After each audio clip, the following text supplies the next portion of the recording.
Hi everyone. Originally this was planned as our church's Humor Sunday. We usually do that the Sunday after Easter. And we will get back to it in the future. But today I wanted to consider Paul's words about community in his letter to the Corinthians. It's in 1 Corinthians, mostly in chapter 12. I'm going to refer to 13 as well. The Christians in Corinth, they sound like a really talented group of people.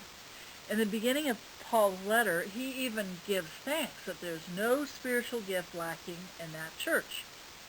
Sadly, he had also received word that quarreling had broken out. And the argument seems to have risen in several areas, but the one Paul addresses in the 12th chapter deals directly with the spiritual gifts of the Corinthians. They were arguing over whose abilities were the best and who deserved the most honor.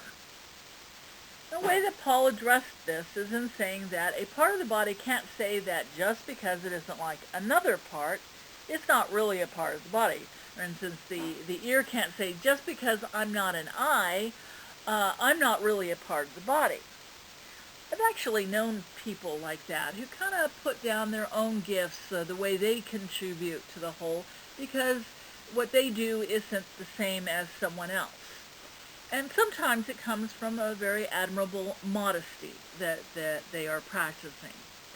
Unfortunately, one of the serious problems in Corinth doesn't seem to have been people looking down on their own gifts, but some people looking down or demeaning the gifts of other Christians. And neither attitude is a healthy part of community. We need to appropriately appreciate both what we can contribute and also what other people contribute to the whole. Paul pointed out that all gifts of the Spirit are of tremendous importance. In fact, some of the gifts that may seem of least value may be of more value than they could possibly imagine. And it must have stung a bit when the Corinthians realized that Paul just might be saying that the person who baked the bread was just as important than the one who served it in communion. Paul was concerned about the health of Christian community. Because the church is full of imperfect human beings, the church has always needed continual self-checks and corrections on that. Paul wanted us to understand that we are like a body. The same blood pulses through all of us. Now, love has always been the calling for the church. Love for each other and love for the world. We don't always love each other as well as we should. And the church has sometimes risen or fallen upon this point.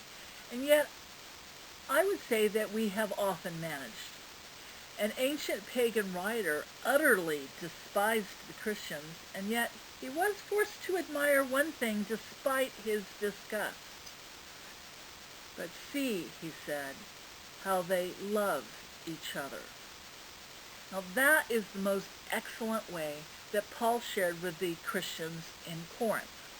After speaking of the body and of the gifts of the Spirit, Paul went on in the 13th chapter to give voice to his great hymn of love.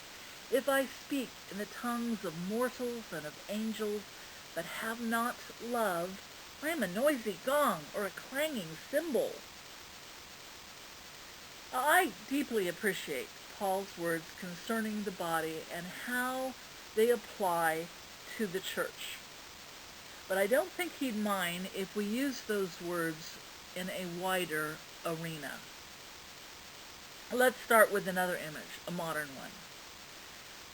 Among my treasured possessions, I have some pictures that I've framed that came from NASA. Well, they actually came from JPL. That got them from NASA. In one picture, a planet is seen in the vast darkness of space. Another, Saturn is shown with beautiful rings and its moon circling. The person who gave them to me explained how the picture was received.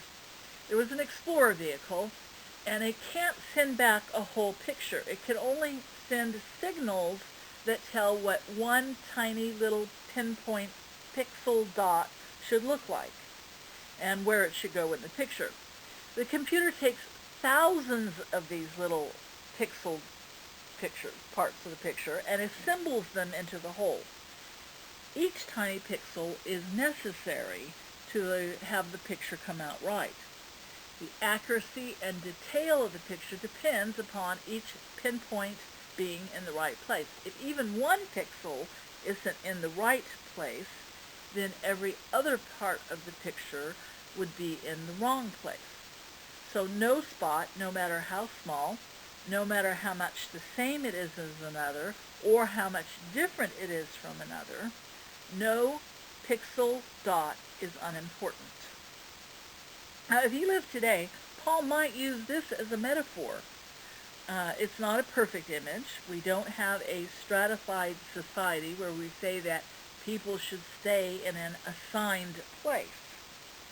But the metaphor does point to the importance of everyone's contribution. Now, one of the things that I especially enjoy about living in California is our wide diversity of people and cultural influences. Variety is fun. It makes life interesting and special. It also makes life possible. Only as things are different and work together can there be existence. Paul pointed out this simple and obvious fact in his letter to the Corinthians. If everything was a single organ, where would the body be? Or we could say, if every pixel was one color, where would the picture be? If there was only tomato sauce, where would the pepperoni pizza be? Paul's ambition was not to homogenize people. He wasn't trying to force everyone to think or feel alike. He didn't want everyone to be doing the same thing. In fact, he appreciated diversity. Every job is important. And the truth is that at any moment, we never know which word or which deed or which job will tremble with vitality for the community. And in fact, we are now encountering the truth of this in a new way. Along with me, you may have seen the news reports or internet messages talking about the vital workers in our world right now. Some of them are people like doctors and nurses and pharmacists, and we wholly value their contribution. Some of them are like those to whom Paul alluded, those who have been less noticed or appreciated by society as a whole. These are the often previously unseen custodians, sanitizers, laundry workers, the people who go into the hospital room and where someone is sick and clean it. There are truckers who are delivering food and other supplies to us. Our garbage collectors, how important. Some are sales clerks, those who stock the shelves. How could we do without them? Some are delivery services that bring boxes to our doors, or those who fill those boxes and get them ready to be sent out. There's a workforce in manufacturing. There are farmers who will be counting on for food this next year. In fact, there are millions of workers out there who've often been ignored or their importance dismissed. And now the world as a whole is finding out the truth that we cannot do without them. Now, this COVID-19 virus has been awfully hard on everyone, but hopefully we can bring a few good things out of it. And one of those things is an understanding of how important everyone's part is to the whole and what is owed to them.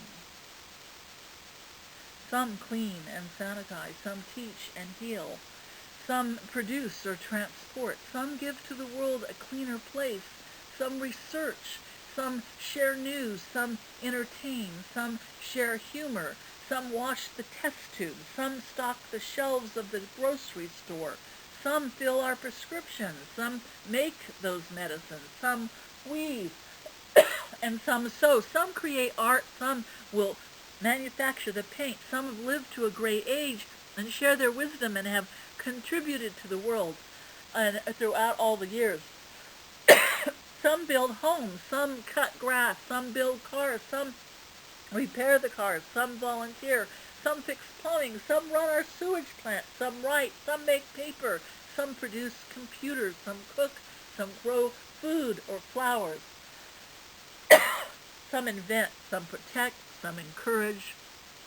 All are valuable. And our calling is to serve the world, each of us, to the very best of our abilities. Our calling is to make the world a better place by our faithful keeping and doing of the jobs that we can do in our time.